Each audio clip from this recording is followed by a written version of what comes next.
My name is Roman Rodriguez, and today we are starting with the 10th chapter, which is heat. And our topic for today is linear thermal expansion of solid. As you all know, that when you heat a substance, whether solid, liquid, and gases, they all expand upon heating. Okay, so we call this expansion thermal expansion.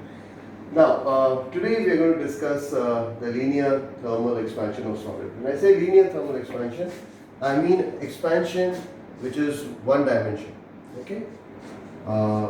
Let's consider this rod, and it is expanding one dimensionally linearly. Okay, upon heating. Right. Now, let's say that the initial length of this rod is L1. This is the original length. So I'm just writing L1 is the initial or the original length of rod or of metal. It's a metallic rod, so let's consider this initial length, okay, L1. And T1 is the initial temperature of metal. Now, when you heat it, okay, the temperature will of course increase. So T2 will be the final temperature of metal.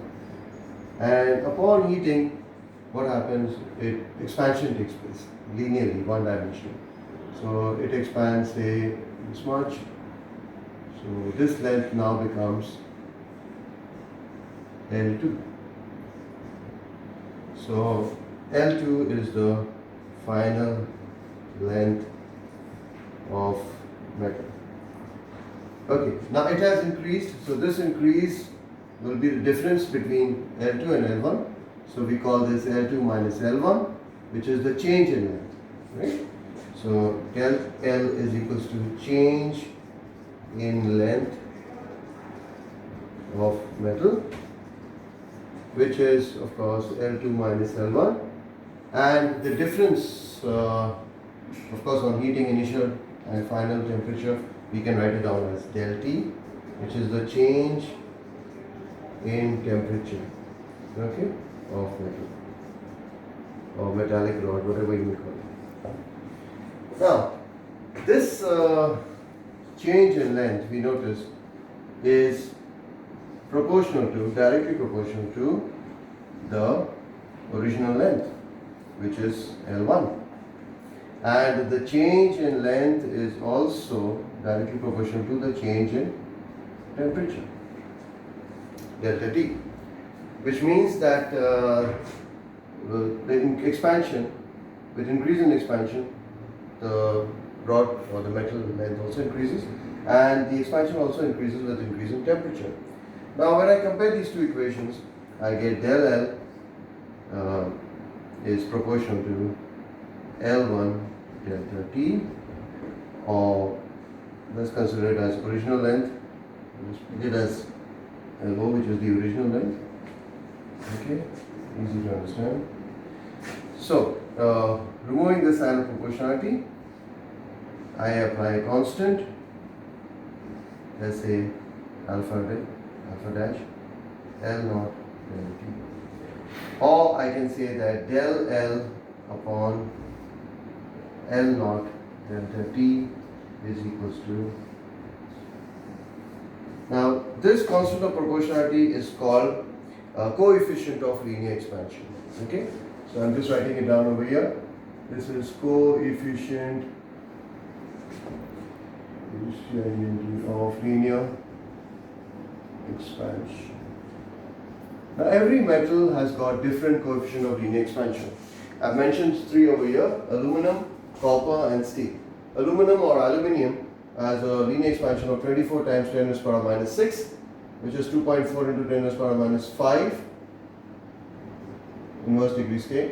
And copper is 17 times 10 raised to the power minus 6, or 1.7 into 10 raised to the power minus 5. And steel is 11 times 10 into 10 raised to the power minus 6, which is equals to 1.1 times 10 raised to the power minus 5 inverse degree scale. So as I was saying, that every metal has got its own coefficient of linear expansion. And by increasing temperature, the coefficient of if the coefficient of linear expansion, the values are more, that means the rate of expansion is also more. Okay. So in this case, as you can see, aluminum's rate of expansion will be more than copper and steel. Copper's rate of expansion will be more as compared to steel, but less to aluminum. Okay. Now let's derive this equation, which is L2 is equals to L1 times engine length.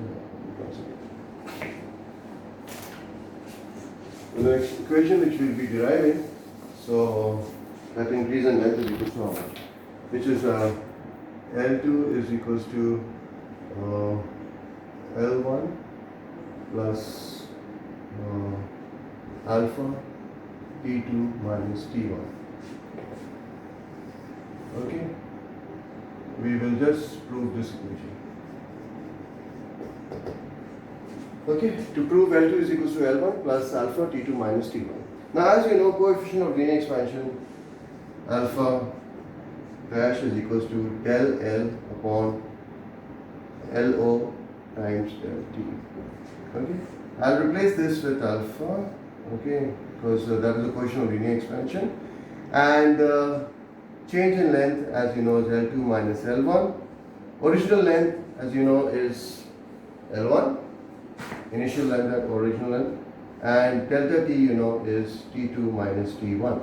Change in temperature that we have over here. I did not write this T. This is delta T, which is T2 minus T1. Final temperature minus initial temperature. Upon cross multiplication, we get alpha L1 T2 minus T1 is equals to L2. I'm bringing this L1 over here, so it will become plus L1 minus will become plus is equals to L2. Hence, L2 is equals to, taking L1 common, I'll get 1 plus alpha T2 minus T1. Okay, just got this equation wrong. It is 1 plus alpha T2 minus T1. Okay, so hence we have just proved this equation.